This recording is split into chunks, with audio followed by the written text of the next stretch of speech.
Ha habido una larga tradición de lo patológico en el cristianismo. Los cristianos dicen que Jesús nunca se rió.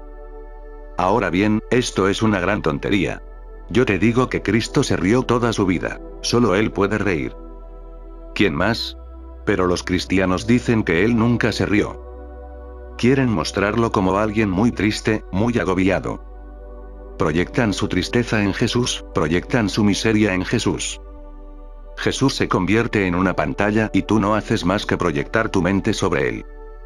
Jesús rió, disfrutó, amó. Si vas a los evangelios sin tus prejuicios lo verás. ¿Cómo puedes pensar de otra forma de un hombre que participaba en fiestas, que comía bien, que iba con mujeres, que bebía? Sí, el vino no le era desconocido, le encantaba. Fue un hombre muy, muy feliz. Un hombre que bebe, que come bien, a quien le encanta comer, que ama a los amigos. Es imposible concebir que nunca se rió. Pero los cristianos han retratado a Jesús de acuerdo con su propia proyección. Es una proyección de su miseria. Y entonces Jesús se convierte simplemente en una excusa para estar tristes, para ser miserables. Por eso es que en la iglesia no hay risas, no hay gozo, no hay celebración. Las iglesias se han convertido en cementerios. Y no es accidental el que la cruz se haya convertido en el símbolo. No tendría que ser el símbolo. Puedo entender tus dificultades, especialmente las dificultades de Chintana. Ella dice, ¿qué tengo que hacer con el Jesús que pensé que conocía y al que he amado por tanto tiempo? Tú no has conocido a Jesús. Hay una posibilidad de conocer a Jesús a través de mí. Si tienes suficiente valor, puedes conocer a Jesús por primera vez, porque solo puedes conocer a Jesús a través de un hombre que ha alcanzado la conciencia de Cristo. Un Krishna puede ser conocido solo a través de un hombre que ha alcanzado la conciencia de Krishna. Y ellas son la misma cosa. La conciencia de Krishna, la conciencia de Cristo, la conciencia de Buda, lo trascendental. No puedes entender a Jesús a través de un cura. Él mismo no lo ha sabido.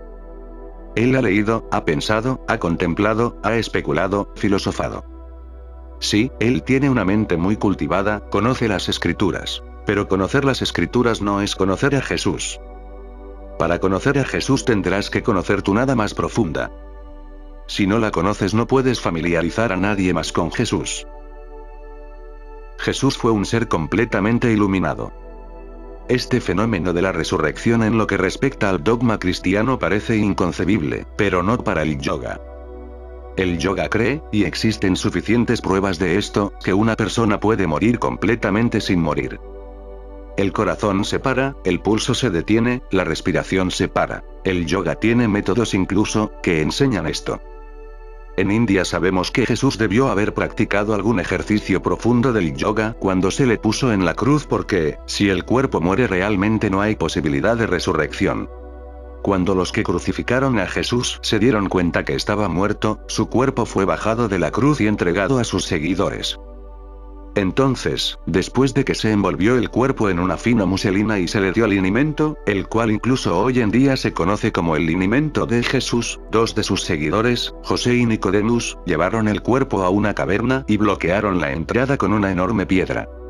Existe una secta, los esenios, que tiene su propia tradición al respecto. Se dice que los seguidores esenios ayudaron a Jesús a recuperarse de sus heridas. Cuando se le volvió a ver otra vez, sus seguidores no pudieron creer que fuese él el mismo Jesús que había sido crucificado. La única manera, y esto está registrado en la Biblia, de hacerlo consistió en que les enseñase sus heridas curadas. Esas heridas fueron curadas por los esenios, y la curación se produjo durante los 3 días que pasó Jesús en la cueva recuperándose de su dura experiencia. Posteriormente, cuando las heridas curaron, él desapareció. La enorme piedra a la entrada de la cueva había sido retirada y la cueva apareció vacía. Jesús no estaba allí. Es esta desaparición de Jesús de la cueva lo que ha dado lugar a la popular teoría de su resurrección y ascensión a los cielos. Pero, después de mostrarse a sus discípulos, tuvo que desaparecer del país, porque si se hubiera quedado habría sido crucificado nuevamente. Se fue a India en donde, dice una tradición, una tribu de judíos había desaparecido.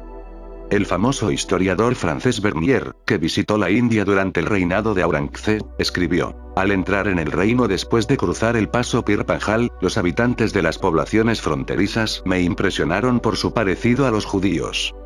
Efectivamente, la gente de Cachemira parecen realmente judíos, en sus caras, en toda su expresión. A donde quiera que vayas en Cachemira, te quedas con la impresión de que estás en territorio judío. Se piensa que Jesús vino a Cachemira porque era un territorio de judíos en India. Una tribu de judíos vivía allí. Hay muchas historias en Cachemira sobre Jesús, pero uno tiene que ir allí para descubrirlas. La crucifixión cambió la mente de Jesús completamente. Desde entonces él vivió en India durante 70 años continuos, en completo silencio, desconocido, oculto. No fue profeta, no fue ministro, no predicó. Por eso es que no se sabe mucho de él. El cristianismo tiene muchas carencias. Incluso tiene muchas carencias respecto a Jesús. No se conoce su vida al completo. Sus prácticas, su manera de meditar no es conocida. Los apóstoles cristianos que anotaron lo que él dijo eran personas ignorantes. Nunca supieron mucho. Uno fue un pescador, el otro fue un carpintero. La totalidad de los 12 apóstoles fue ignorante. Los apóstoles no entendieron lo que Jesús estaba haciendo cuando él subió a las colinas y se quedó en silencio durante 40 días.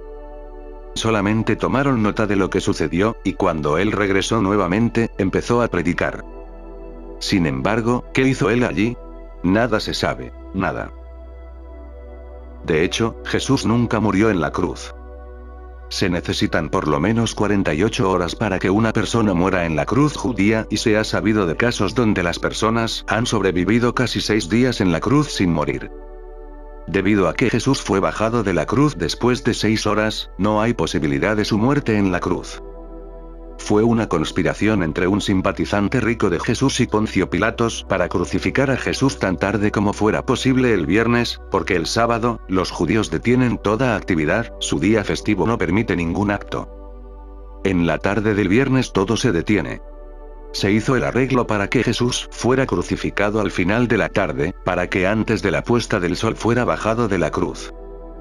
Posiblemente estaba inconsciente porque mucha sangre había brotado del cuerpo, pero no estaba muerto.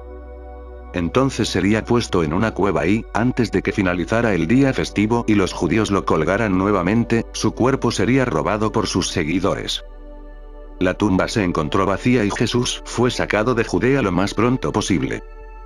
En cuanto estuvo sano y curado nuevamente, se trasladó a India y vivió una larga vida, 112 años, en Cachemira. Jesús y Cristo. ¿Quién es Jesús Cristo? A lo largo de los siglos se ha venido haciendo esta pregunta una y otra vez, y también ha sido respondida. Pero los que preguntaban estaban equivocados, y también los que respondían, porque la pregunta implicaba un cierto prejuicio y lo mismo la respuesta. No eran esencialmente distintas. Su origen era uno y el mismo.